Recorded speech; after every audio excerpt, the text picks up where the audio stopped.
ജെൻസി ഈ പ്രക്ഷോഭത്തിൻ്റെ രാജ്യവ്യാപക മുഖമായിട്ട് മാറുകയാണ്.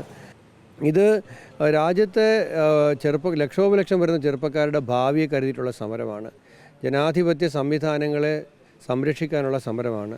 ഇതൊരു രണ്ടാം സ്വാതന്ത്ര്യ സമരമാണ്. ക്രിയേറ്റിവിറ്റി എന്ന് പറഞ്ഞാൽ ഒരു സമരത്തെ എത്രമേത്രം അത് ഉപയോഗിക്കാം എന്നുള്ളതിൻ്റെ ഒരു ഉദാഹരണമായി ഓരോ ദിവസവും ഓരോ നിമിഷവും നമ്മൾ കാണുകയാണ്.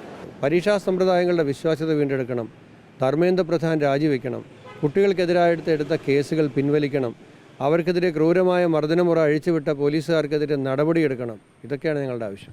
ഡൽഹിയിൽ പ്രതിപക്ഷ സംഘടനകളുടെ പ്രത്യേകിച്ച് കോൺഗ്രസിൻ്റെ ഉൾപ്പെടെ വലിയ തോതിലുള്ള പ്രതിഷേധം തുടരുകയാണ്. രാഹുൽ ഗാന്ധി ഉൾപ്പെടെ സർപ്രൈസായി പലയിടങ്ങളിലും എംപിമാരെ ഉൾപ്പെടെ അണിനിരത്തിക്കൊണ്ട് പ്രതിഷേധം സംഘടിപ്പിക്കുന്നുണ്ട്. മന്ത്രി പി സി വിശ്വനാഥ് റിപ്പോർട്ടർ ടിവിയോടൊപ്പം ചേരുകയാണ്.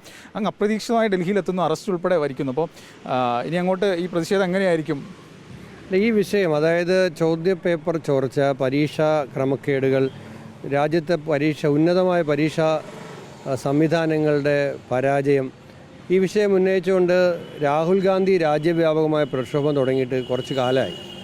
അതേ ഓരോ സന്ദർഭത്തിലും പാർലമെൻറ്റിലും പുറത്ത് ഈ വിഷയം ഉന്നയിക്കുമായിരുന്നു. കോട്ടയിൽ 10,000 വിദ്യാർത്ഥികളെ അണിനിരത്തിയ അദ്ദേഹത്തിൻ്റെ ആദ്യത്തെ സമരപ്രഖ്യാപനം ഉണ്ടായി.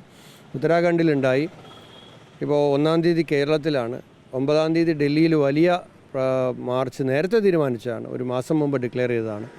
അതിനിടയിലാണ് ഇപ്പോൾ വിദ്യാർത്ഥികൾ കൂടി ഈ സമരത്തെ ഏറ്റെടുത്തുകൊണ്ട് ജെൻസി ഈ പ്രക്ഷോഭത്തിൻ്റെ രാജ്യവ്യാപക മുഖമായിട്ട് മാറുകയാണ്. അതിന് നമ്മുടെ എല്ലാം പൂർണ്ണമായ പിന്തുണയുണ്ട്. അതിൻ്റെ ഭാഗമായിട്ടാണ് പ്രധാനമന്ത്രിയുടെ വസതിക്ക് മുൻപിൽ പോലും സമരം ചെയ്യാനുള്ള ഒരു തീരുമാനം രാഹുൽ ഗാന്ധി കോൺഗ്രസ് നേതൃത്വം എടുത്തത്. ആ പാർലമെൻറ്റിനകത്ത് ചർച്ച വേണമെന്നുള്ള ആവശ്യത്തെ വിജയിപ്പിച്ചെടുക്കാൻ കഴിഞ്ഞു. പാർലമെൻറ്റിൽ ചർച്ചയില്ലെന്ന് പറഞ്ഞവർക്ക് ചർച്ചയ്ക്ക് വഴങ്ങേണ്ടി വന്നു. പിന്നീടും ആ സമരം മുന്നോട്ട് പോവുകയാണ്. തീർച്ചയായും ഇത് രാജ്യത്തെ ലക്ഷോപലക്ഷം വരുന്ന ചെറുപ്പക്കാരുടെ ഭാവിയെ കരുതിയിട്ടുള്ള സമരമാണ്. ജനാധിപത്യ സംവിധാനങ്ങളെ സംരക്ഷിക്കാനുള്ള സമരമാണ്. ഇതൊരു രണ്ടാം സ്വാതന്ത്ര്യ സമരമാണ്.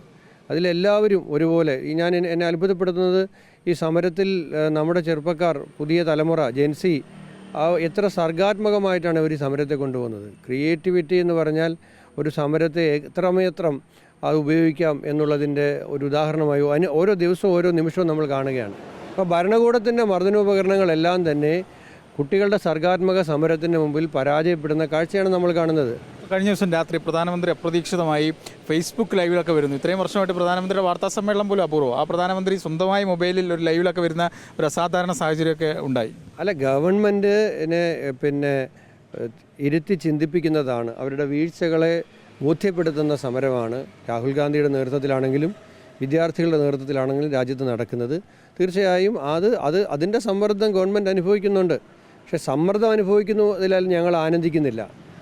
ഇതിൽ പരിഹാരമാണ് ഉണ്ടാകേണ്ടത്. പരീക്ഷാ സമ്പ്രദായങ്ങളുടെ വിശ്വാസ്യത വീണ്ടെടുക്കണം, ധർമ്മേന്ദ്ര പ്രധാൻ രാജിവെക്കണം, കുട്ടികൾക്കെതിരായിട്ട് കേസുകൾ പിൻവലിക്കണം, അവർക്കെതിരെ ക്രൂരമായ മർദ്ദനമുറ അഴിച്ചുവിട്ട പോലീസുകാർക്കെതിരെ നടപടിയെടുക്കണം. ഇതൊക്കെയാണ് ഞങ്ങളുടെ ആവശ്യം. ആവശ്യങ്ങൾ അംഗീകരിക്കുന്നവരെ സമരം തുടരും. ആവശ്യങ്ങൾ അംഗീകരിക്കുന്നവരെ ഡൽഹിയിലെ സമരം തുടരുമെന്നാണ് മന്ത്രി പി സി വിഷ്ണുനാഥ് പറയുന്നത്. കൊല്ലത്ത് നിന്ന് വീഡിയോ ജേർണലിസ്റ്റ് വിനയരാജിനൊപ്പം റിപ്പോർട്ടർ എ വി ജയശങ്കർ.